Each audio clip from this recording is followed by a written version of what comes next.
Benvenuti a tutti nel salotto dell'Opinionista News. Eccoci di nuovo con la nostra rubrica Arte in salotto. Insieme a me l'International Corporate Artist Arvedo Arvedi. Ciao Arvedo! Buongiorno a tutti quanti, oggi sono un po', diciamo, fantasy per motivi tecnici. Comunque, una cosa importantissima, cari amici, questa è la seconda puntata e sono felicissimo di avere il mio gratitissimo ospite, il mio amico e maestro John David Mooney from Chicago e che sta raccontando la sua vita artistica e le cose meravigliose che sta facendo e che ha fatto e la motivazione perché le ha fatte. Hi, John David. How are you, my friend? Good, Arvedo. I'm very Ciao good. David! Hello. Allora, Hello, ricordiamo Stephen. a chi ci sta seguendo che io parlerò a John David in italiano perché lui comprende l'italiano, ci risponderà in inglese, ma non preoccupatevi perché in pancia ci sono i sottotitoli. Allora, John David, stavamo parlando dell'Australia. Australia. Yes, Australia is such a wonderful place, but where I worked in Australia is so far away on the Indian Ocean. I mean, the next stop is Antarctica. And so it seemed like a long way away, but I was able to do outstanding work there. I love the Australians and their country. Uh, I had been invited there because after doing Star Steps in Los Angeles, I was invited to do a series of works at Art Park in upstate New York on the Niagara River, very close to Niagara Falls. And on that piece, uh, I, I did 12 different works in the environment. And somehow they discovered these in Australia and liked them. And because it was like camping out, we lived in tents for 2 months, uh, and all the assistants I had with me were in tents. It was fantastic. It was like summer camp, uh, and we acquired all the church candles we could in upstate New York. And paper bags, and made candle pieces, as well as I worked with neon, also within the environment. So this is the contrast between candles and neon. Then I was invited to Australia, and I think they wanted a candle piece, and this is for their bicentenary. It was a huge undertaking. They invited just 4 Americans. I was one of the 4. The Chicago Symphony Orchestra, jazz, a great Wynton Marsalis, Twyla Thorpe and her dance company, and me. And I was supposed to perform. And what do I do to perform? So I thought, okay, I'll light candles. I lit 10,500 of them. And that wasn't the easy part. Uh, they have no candles in Australia. They don't need it. They got sunlight, and we had to make the candles in Perth, Western Australia. Luckily, I found a little man who had just arrived from Russia. He came to visit his son. He hoped that by living in Australia, he could make a living making maybe 100 Yom Kippur candles. And I went to him and I said, I need 10,500 candles. He thought he had died and gone to heaven. And so we experimented and experimented to get candles that would burn for 72 hours and not melt in 113-degree heat. So some real confusions in terms of what I had to do and what the environment was like. We made it work. We worked in caves, and all the community came together to help put these together and spread them out according to my design by the concert hall in the Swan River, in this great space. but so this becomes Prelude in Light. There was a real advantage to this space that I wanted to use. And that was adjacent to this part was a building that had a facade with no glass, just all limestone on one side. And luckily, again, I used what's available, and what I found was there were some projectors left over from World War II that they had used for projecting movies outside. And there are some German technicians that knew how to use these. And I was then able to create 3 watercolors in light, which are 17 stories high. And so here now I'm really working within the urban landscape, not on the street as in the Museum of Contemporary Art, not in the space between 2 highways as in Zagreb, but here within the urban scape with the structure of architecture and art that was accessible to everybody. And that was key to my work, is that everybody has a chance to experience the art, to find the joy, pleasure in it without having to pay $25 to go into a museum and where it's hidden away. And so to get the work out there. So this was my goal, and these 3 watercolors in light set that goal. What I didn't know, even while I was there, is who paid for all this. And it turned out to be IBM Australia, were the large sponsors of this celebration of their bicentenary. And when I came back to Chicago, my studio is exactly 1.5 blocks. I can look out the window now and see the IBM building. And in Chicago, down my street, 1.5 blocks away. And they came over nothing. John David, just a second. Arvedo, allora tu hai collaborato molti anni con John David, sei stato testimone e anche collaboratore in tanti suoi progetti. Sì. Qual è quello che ti ha colpito di più? Beh, devo dire francamente, il progetto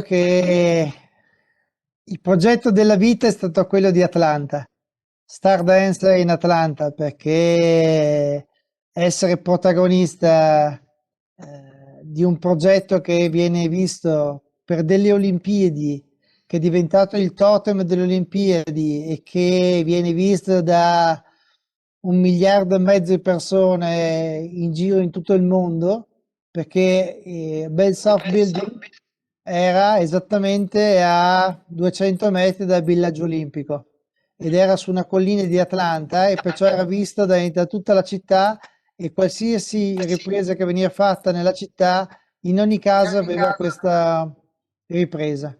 Perciò tra tutti i progetti che ho fatto con John David, Stardance è stato il progetto. Oh no, John David, what do you think? Stardance for me was the project. Absolutely. Well, you were with that project from the beginning to the end, as you were with several others, and none of these things would come about without your help, the help of all those who make these pieces, and so that's critical. But the work of working on a building, as you see, the source of that is first Australia with the watercolors in light. Then in Chicago, the IBM building, a piece of architecture which is a masterpiece. Not unlike Los Angeles, where Stardance sits on top of, where Star Steps sits on top of a roof, which is flat. This building too is in the international style, the IBM, with a flat roof. But it's a masterpiece done by Mies van der Rohe. His last work, absolutely perfect. And my art in that building could not have happened without Mises' perfectionism and simplicity.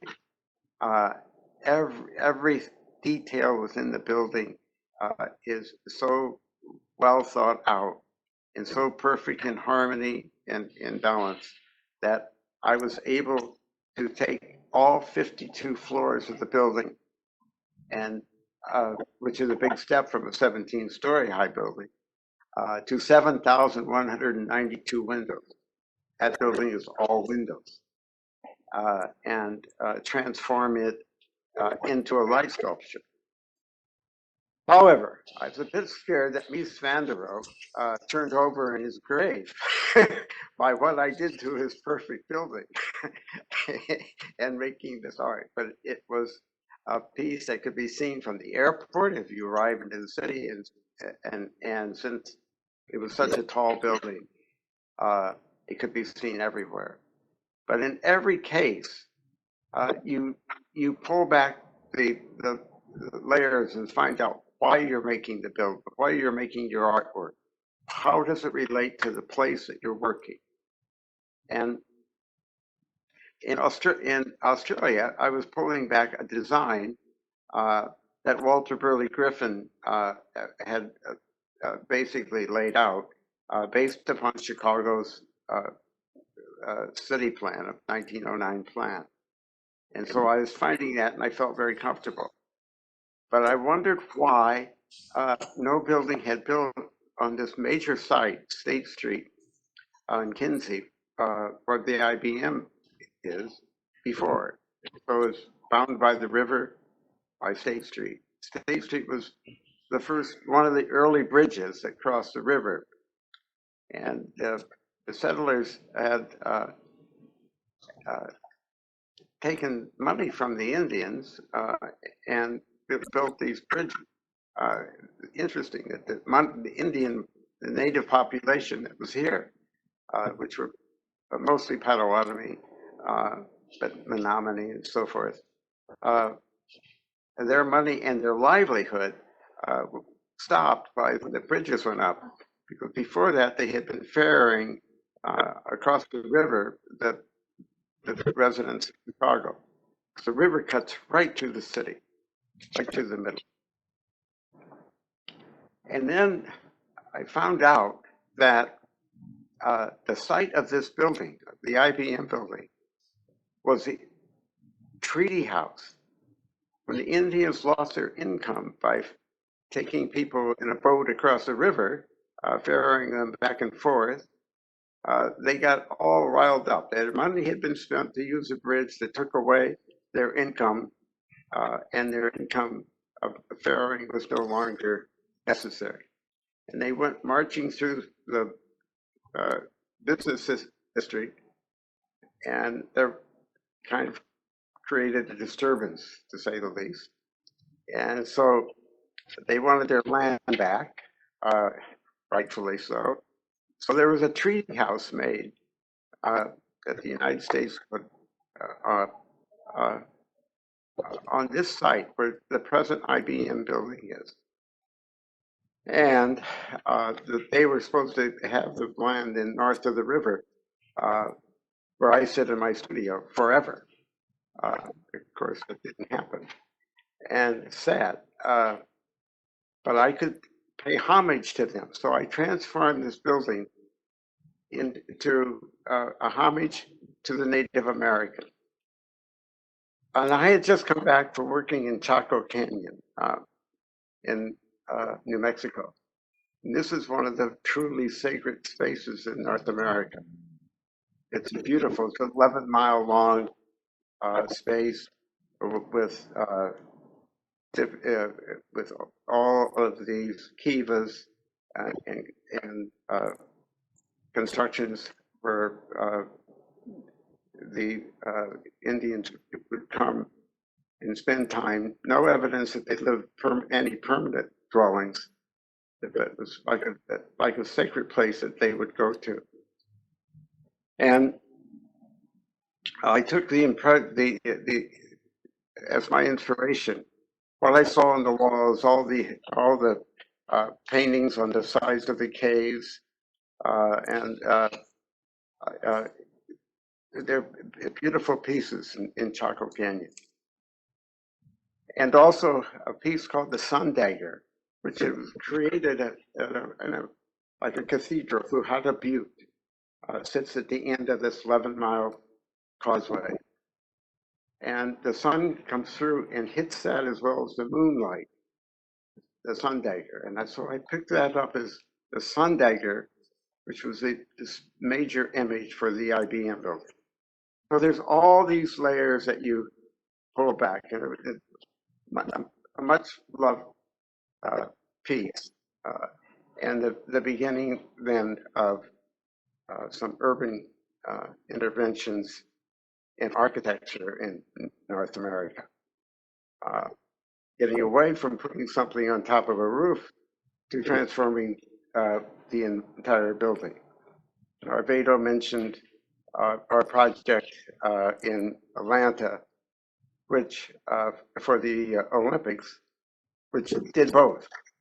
It put lights on top of the roof, 32 xenon searchlight beams, with the program, computerized program, that these lights moved all through the sky for different configurations, which I drew for 4 hours at a time without any repetition.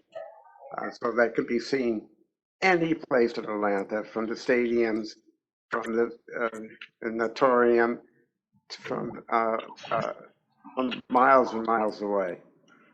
So these are moments that are big leaps forward in the use of light. And interestingly, there was a committee there, as you know, the Olympics has a passed over to the next host country, and they terminate the games with a performance, and Australia had done that, getting people excited in 4 years to go back to Australia and I had been chosen by that committee that had come, and they asked me, would I be the artist again for Australia for their Olympics? And proudly I said yes. So things go full circle, and which is very nice. But I think that